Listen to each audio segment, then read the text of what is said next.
I'm going to talk about when Bitcoin wins, not if, but when.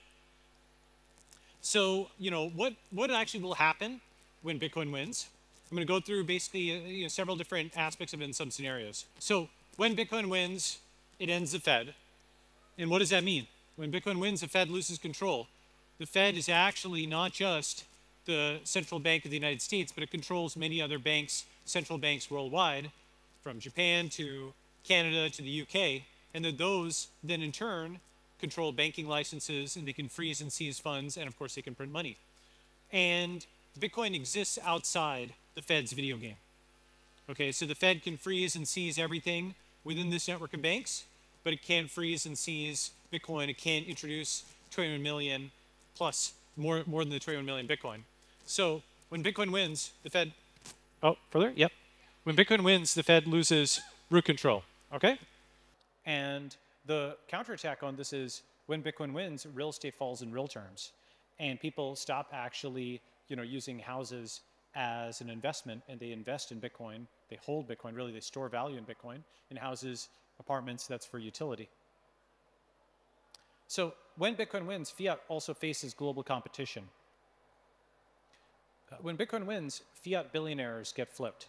And what that means is, several years ago at Coinbase, we calculated that somewhere between $100,000 and $1 million per Bitcoin, half the world's billionaires become crypto. And that means all fiat fortunes get diluted down because there's around 2,000 something billionaires, and around somewhere between $100,000 to $1 million per Bitcoin, you have 2,000 something new crypto billionaires. So all wealth becomes crypto, all property becomes cryptography, and that means global wealth becomes crypto. And so that's what we call the billionaire flippening, and that's kind of already underway, and you're going to see that in the next few years. And that means genuinely risk-tolerant capital, because that is capital that accrues to individuals as opposed to things that are attached to the Western state or accumulated in nonprofits. It's really for those who are contrarian but right and bucking the system, as opposed to those who are conforming to the system. B-U-C-K-I-N-G, okay. Next, when Bitcoin wins, the printer runs out of toner, okay? In 2010, there's this really unusually honest article called How to Spend 1.25 Trillion.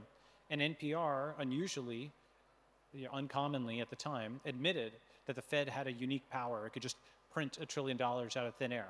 Now, if you think about what it takes to make $1 trillion, that's like selling a $1,000 iPhone to 1 billion people. That's $1 trillion in revenue. To make $1 trillion in profit is another thing entirely. $1 trillion out of nowhere is just this absolutely gigantic seizure of wealth that's distributed across billions of people worldwide, not just 300 million Americans. So the entire money printer go burr era just goes away completely, and the printer runs out of toner, and these governments actually need to work for a living. It's just a completely different world. And when Bitcoin wins, it becomes the government of governments. When Bitcoin wins, the cryptography will be attacked. So quantum cryptography is not a theoretical thing. It is something that poses at least some danger to ECDSA. When Bitcoin wins, the network will also be attacked. And so when Bitcoin wins, though, the battle begins.